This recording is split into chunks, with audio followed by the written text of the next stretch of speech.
Relationships, I think, between characters in this novel are seamless. And it's so cool to see how Brit Bennett composes all of these different, like, very complicated narratives and, like, how the characters eventually still come back together.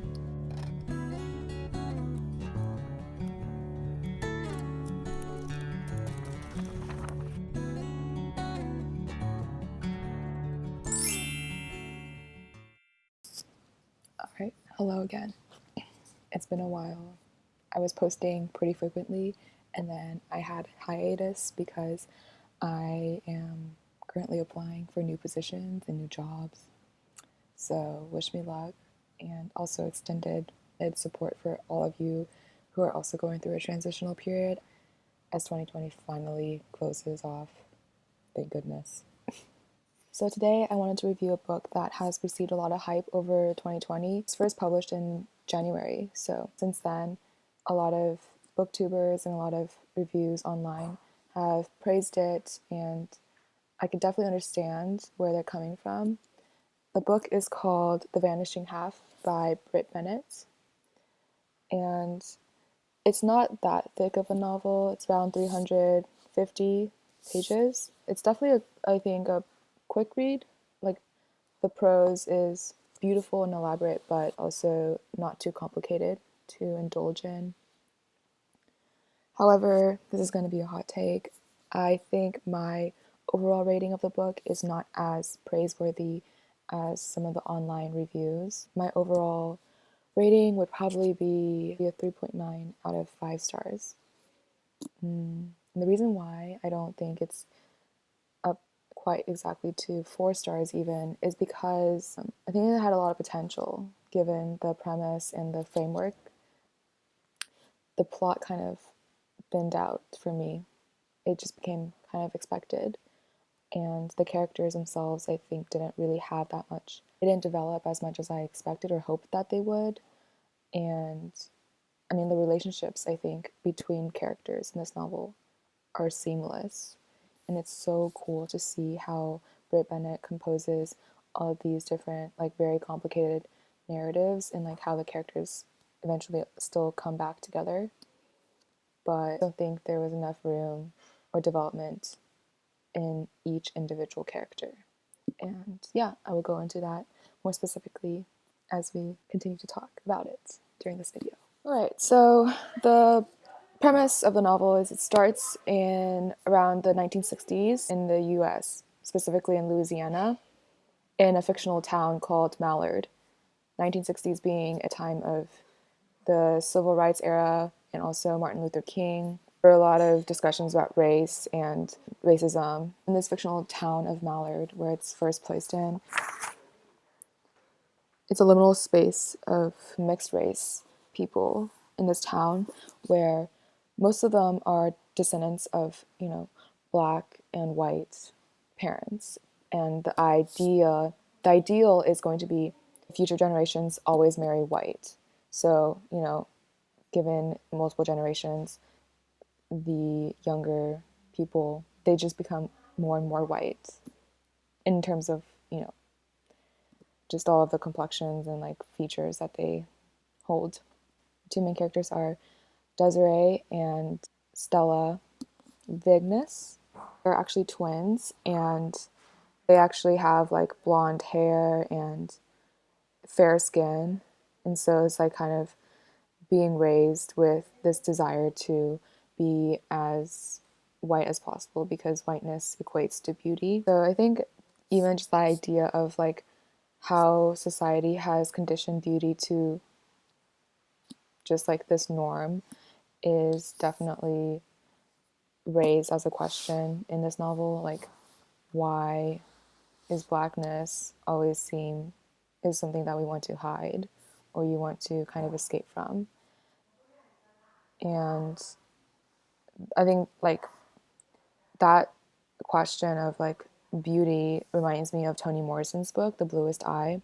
So, basically, this novel is about, like, intergenerational families because these twins, which I think you can kind of tell in this cover, it's, like, so beautiful. This is, like, it's kind of like a two-faced thing. Like the twins are really similar, but they're also really different. And then you get to hear a little bit about their kids as well. And I won't go into specifics, but one of the twins marries a black man, and the kid actually takes after more of their father. And then the other twin marries white, and she starts to pass as white.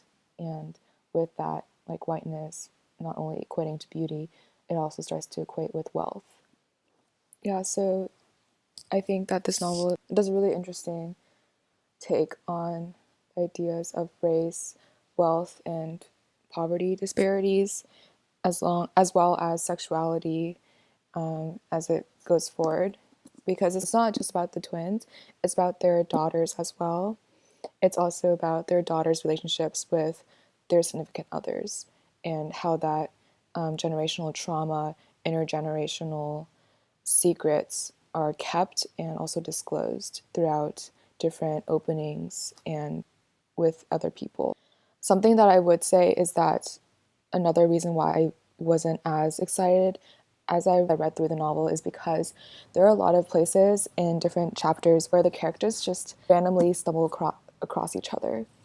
And I think, that's just because of the fictional world and town that Brit Bennett composes and creates, right? It's obviously not like a reality.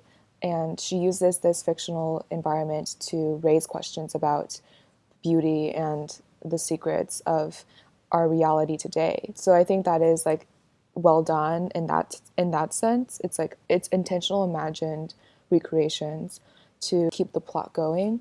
However, I do think that it's just like I got to a point where I was like, oh wow, like of course the lost twins would come back together somehow, or like, I mean that's I guess that's kind of a spoiler alert. Sorry about that, but I mean, that's what I mean by like, I kind of expected it to happen. Like, I don't think it is much of a spoiler because it's almost like expected that, the vanishing quote unquote half is, i.e., the vanishing twin. She does come back at the end.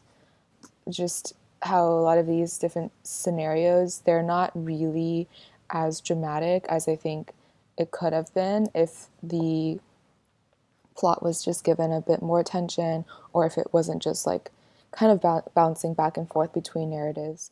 I think overall, this book does an interesting examination, or it has an interesting take on what it means to pass, like racially pass, and even like code switch between black and white spaces. What does it mean to code switch even between genders? What does it mean to be fluid across these spectrums of these categories that society has kind of set very nebulous boundaries, right? Between like, oh, you're not black enough, you're not white enough, you're not rich enough, you're not so and so forth. So I think it really dispels these categories because, in a way, categories are, I think, white supremacist structures. I mean, maybe that's just a little bit exaggerated. That just also might be my take. But who gets to make these categories in the first place? It's the people who first kind of colonialized and made civilization the way it is today, right? Because civilization proper does not have to exist within these hierarchical structures. And in a way, like the racism is just another imagined hierarchical structure. It's another imagined world and society that we have to be living under, when really it doesn't really have to be that way. Like, we don't really have as many differences as maybe certain hierarchical structures really claim. And all of these stratifications are, in a way, also imagined. And in these imagined conditions, we've made this so and so reality that we're placed under even today. So, yeah, I guess that's like maybe my overall how to bring this book into perspective. Because I think it was very intentional for Brit Bennett to place this book in the 1960s era, but also to publish it during this like new awakening of like racial and social injustices during this climate today. Yeah. Thank you so much for watching this take, and I do hope that you pick up this book, or I know that this is her second novel. She wrote a first one called The Mothers, which I actually haven't read, but I'm sure it's also just as complex and food for thought as this one is. And I hope you guys stay well during this holiday season. Thank you again, and I'll see you guys soon. Bye.